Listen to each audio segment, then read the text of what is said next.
Assalamualaikum warahmatullahi wabarakatuh. Pada kesempatan kali ini, saya Baik Nafisa Winatri dengan NIM 255030400111055 dari kelas Pajak Konsumsi Dasar kelas F. Saya akan mempresentasikan terkait dengan analisis kepatuhan perpajakan pada salah satu wajib pajak badan yang ada di Indonesia, yakni PT Arsa Digital Indonesia.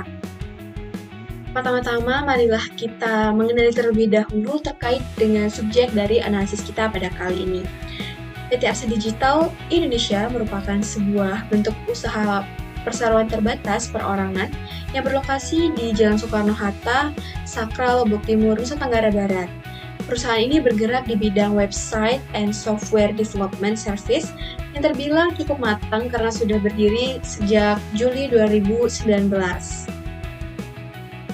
Sebagai perusahaan penyedia jasa, PT Arsa Digital Indonesia memiliki kewajiban terkait PPN atau pajak pertambahan nilai. Perlu kita pahami bersama bahwa setiap tahapan pelaksanaan kewajiban perpajakan di sini dilakukan secara digital melalui Cortex. Dalam skema ini, PPN dikenakan atas jasa kena pajak atau JKP dan ditanggung oleh konsumen akhir. Perusahaan di sini hanya bertindak sebagai PKP yang melaksanakan kewajiban perpajakan tersebut melalui 5 tahapan, yaitu yang pertama melalui tahapan memungut PPN dari konsumen. Yang kedua adalah membuat faktur pajak. Yang ketiga adalah menghitung PPN keluaran dan PPN masukan.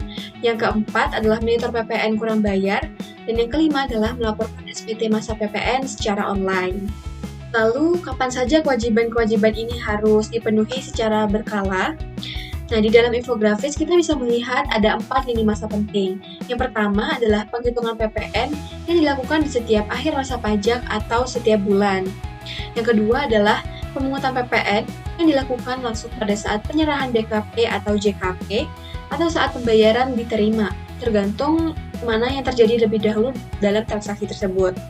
Yang ketiga adalah pembayaran atau penyetoran PPN yang dilakukan paling lambat akhir bulan berikutnya setelah masa pajak berakhir dan harus diselesaikan sebelum SPT masa PPN dilaporkan. Yang keempat adalah pelaporan PPN melalui SPT masa PPN dilakukan paling lambat akhir bulan berikutnya setelah masa pajak berakhir dan sebelum SPT disampaikan. Nah, selanjutnya apabila kita tinjau dari sudut pandang hukum, analisis kepatuhan ini didasarkan pada Undang-Undang Harmonisasi Peraturan Perpajakan Nomor 7 Tahun 2021 serta PMK yang berlaku. Dari hasil analisis, tindakan PT Arsa Digital Indonesia ini dinilai sudah sangat patuh sebagai seorang wajib pajak.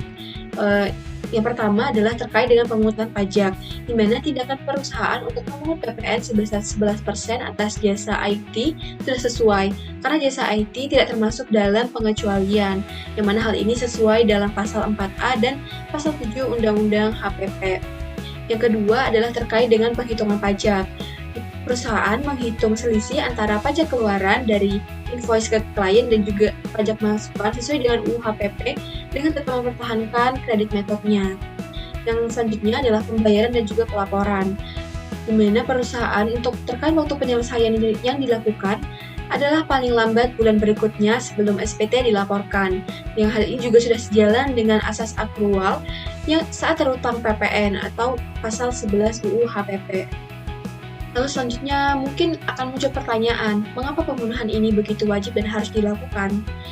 Alasannya adalah karena layanan jasa yang disediakan oleh PT Arsa Digital Indonesia termasuk sebagai jasa kena pajak atau JKP, sehingga statusnya sebagai PKP mengikat perusahaan ini untuk melaksanakan seluruh kewajiban perpajakan tersebut.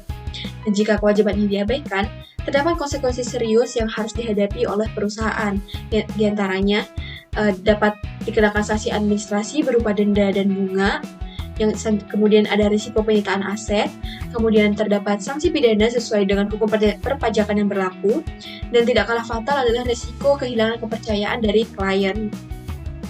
Nah, dari analisis pada poster infografis dari PT Arsa Digital Indonesia, kita dapat menyimpulkan bahwa PT Arsa Digital Indonesia telah menjalankan kepatuhan perpajakannya dengan runut dan sesuai dengan regulasi yang berlaku. Angka ini bukan hanya sekedar pemenuhan kewajiban hukum, melainkan investasi untuk menjaga reputasi dan keberlanjutan bisnis di masa depan. Demikian presentasi yang dapat saya sampaikan. Terima kasih atas perhatiannya. Assalamualaikum warahmatullahi wabarakatuh.